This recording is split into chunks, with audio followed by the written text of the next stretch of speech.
there are a few things I want to say about this. I think this is a really important issue, and I support George's version of this bill, I think. And he's probably right. I think I probably would have made it a little bit more stringent, but I would not have gone into the agricultural world where we have tried to draw a bright line here that we're not going to mess with the farming community. And I want to reassure people that is not the intention of this bill, nor do I have any intention of then following on with a subsequent bill that would do that. I think that's a bridge too far for now. And the feds are clearly beginning to look at things. Perhaps the federal world would change. But I agree with a lot of what George said. You know, we did the trans fat legislation. We clearly did the right thing, as subsequent being the operative word, government action indicates. We did the right thing before the government decided it was the right thing to do. When we dealt with coal tar, we looked at the information and decided this is the right thing to do, even if the government's not ready to do it. I've been active and involved in the gas station issue and discussing plumes and the effect of benzene and carcinogens on surrounding residents. And I want to reiterate what Tom said. We've talked with people in federal and state agencies who dearly wish the county would act, because they feel that would then force their agencies to act. And when you talk to scientists and people who actually do the work, as opposed to the people who are politically influenced and have to make decisions based on what's actually, what is in certain people's political interests, the people who do the work are far more precautionary and far more concerned about things than you would get from the folks at the top. So I think there's lots of reasons to act on this. And I will note that last week, a judge in California found that the EPA, which I do not trust, had not followed its own guidelines in approving a neonic, and ordered that EPA rescind the approval of the neonic. And this is the EPA. And the judge said, you didn't even follow your own rules. And this legislation is asking us to rely on an agency that does not follow its own rules, and this wouldn't be the first time that the EPA hasn't followed its own rules. There was a meta-analysis, and meta-analysis, I'm not going to get tripped up on causality versus correlation. A meta-analysis is a study of studies, and they look at relationships. And the meta-analysis that was done said there were 21 pesticides that appeared to have a link to cancer. And the difference is between correlation and causality is it wasn't a study of 21 pesticides in laboratories where they actually tested them and looked for causality, but it was a study of the studies to see whether there was any overriding information that indicates a correlation between one and the other. And there was absolutely a correlation for 21 pesticides. There is a much bigger federal study that I think it's North Carolina and Iowa. It's like 85,000 people, and they looked at the effect on farmers, who of all people are people who are probably applying pesticides safer than anybody, and they find links, correlations between certain cancers and certain pesticides. In all fairness, they also find that farmers generally have fewer heart attacks, and they attribute that to the active lifestyle of a farmer, which keeps them in better shape and makes them less susceptible to heart attacks than sedentary people are. So it wasn't a study that was just said everything about farming is bad, but they looked at what was good and what appears to be relationships. And one thing that keeps coming up, even with glyphosate, for example, is non-Hodgkin's lymphoma links. And that's not an insignificant thing. But the study that struck me most, that just got released, was Kaiser Foundation's mother-daughter study. And what they did was they looked at DDT. And we all know DDT, not a good thing, but what was it banned for? It was banned because it caused eggshells to break and its effect on the environment. It wasn't banned for humans, over human health issues. So 54 years later, the Kaiser mother-daughter study shows that children of mothers who were exposed to DDT, their daughters had a higher rate of breast cancer than the general population. And they targeted and were able to study these women who were exposed to DDT and what happened to their daughters. And it's a long-term longitudinal study. 54 years. And so if we hadn't acted to protect the bald eagle, We'd be sitting around waiting 54 years for someone to produce a longitudinal study that shows that there's a breast cancer link between a pesticide and the daughters of mothers who were exposed to the pesticide. I don't want to, well, I don't know if I'd be here in 54 years, but I don't think anybody should sit around the table 50 years from now and say, darn, these studies show there's a link. And if only people had acted earlier. And if we hadn't acted earlier, think how many more breast cancer cases would have been produced in this country if DDT hadn't been banned. And I look at that, and when you know that EPA doesn't require long-term studies, I've looked at studies, I read this stuff. Most of the stuff is relatively short-term.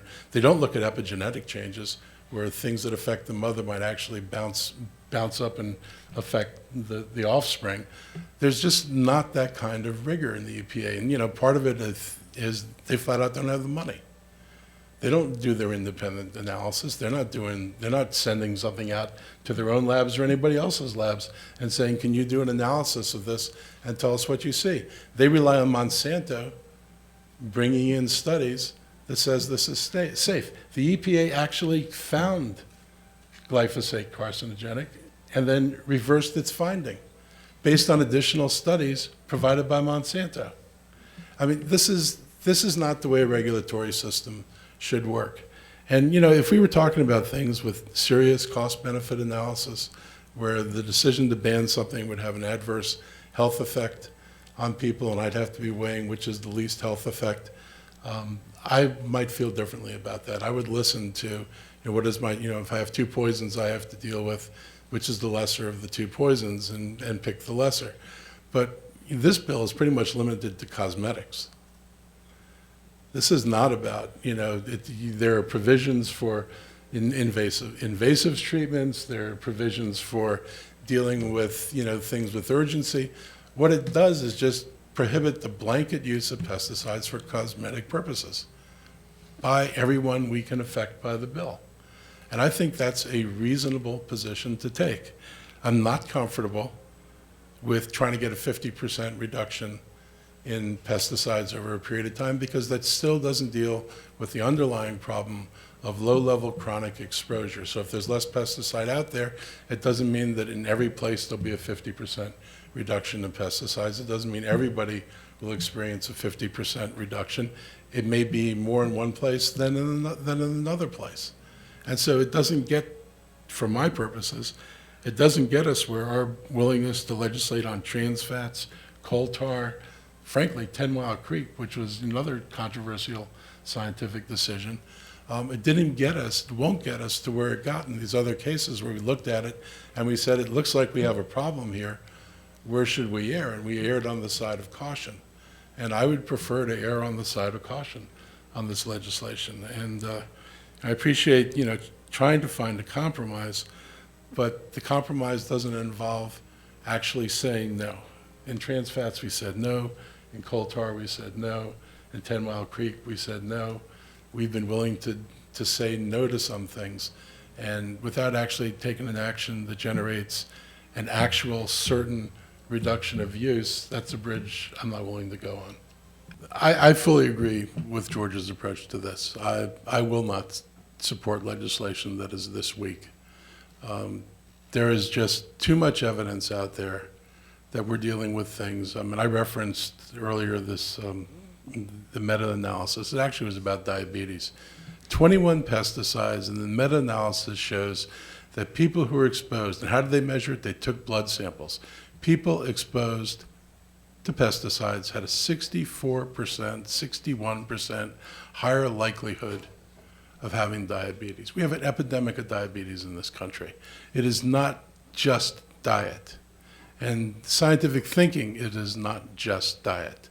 And for us to just hope that if we reduce the amount, as opposed to eliminate it, I just think is just wrong. This is not a path toward a safe place. It's a path toward a somewhat less dangerous place. And I don't understand less dangerous when you have an option for safe. And we've given enough loopholes in Georgia's bill to allow people to use pesticides in enough what I think are probably appropriate circumstances that I fail to see the necessity to continue to conflate ornamental uses with public health benefits.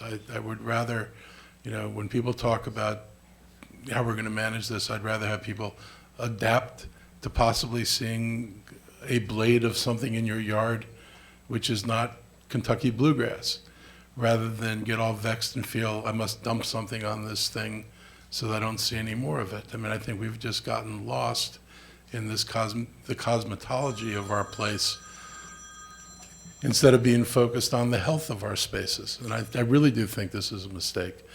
I also think, that we're somewhat misusing the letter from the Attorney General, because it's actually not a letter from the Attorney General. It's a letter from a staffer.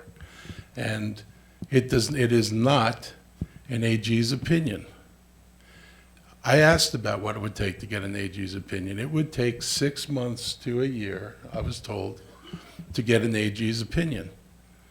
So we're acting like the letter from the staffer is the weight of an AG's opinion, and it is simply not an AG's opinion. And we have our own staff's opinion, which actually pretty effectively rebutted the position of the AG's staffer. And I keep using the word staffer because you won't find the AG's signature on this. And that's not insignificant. So for everybody who's vexed about legal challenge, well, you don't have something that's substantial enough from the AG to tell you one way or another about that. So I'm just not there. And I just think we have the opportunity to do better. And we should do better. I think our residents expect us to do better. We've sure done better on other issues. And the timidity of doing what I think is the optimal approach to protecting public health, I just think it's a shame. I don't know how we do this and then justify the bolder stands we took on other things. I mean, we're probably dealing with something which is more widespread and exposing more people than what we did when we banned coal tar. I know I've never actually seen a neighbor put coal tar on a driveway. I mean, we're doing something which, we ban things that are minimally influential in the environment, and we're pulling punches on this. Part of me wonders whether I should introduce an amendment that would allow a homeowner who detects residues of pesticide on their yard after a neighbor's application to give them the right to sue the applicator for $1,000 or impose a $1,000 fine for drift, whether it's caused by rain or wind or just poor application. I mean, if one group of people has the right to do this, I don't see how the rest of our residents don't have the right to say, I want my lawn safe. I don't want my kids exposed to this. So if you can put it on your yard, I certainly should have the remedy of being able to sue you or have you fined by the county for putting something on my yard. And I highly doubt that legislation would get support of people who support this approach.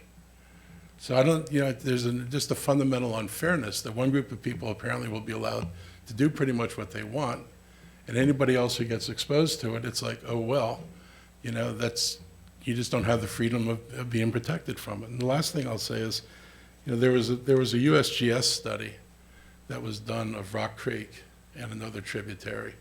And the issue was, did a pesticide stay on lawns? Because everybody says, oh, it stays on a lawn, it dissipates in X amount of time, it breaks down. And the USGS study found pesticides in Rock Creek. And they weren't sprayed in Rock Creek, they were sprayed in properties that abut Rock Creek or abut the sewers that flow into Rock Creek. And the stuff that everybody says is staying on the lawn and breaking down apparently is not breaking down, much as Monsanto claimed that Roundup broke down and never entered the human body. There are now many studies that show that our diet is exposing people to glyphosate, and that wasn't supposed to happen in the original arguments made by Monsanto. So I would rather do more, and I will work with George and with Tom to try to solidify that we can get 5 votes to pass a stronger bill. And hopefully the outcome in October will be better than the outcome today.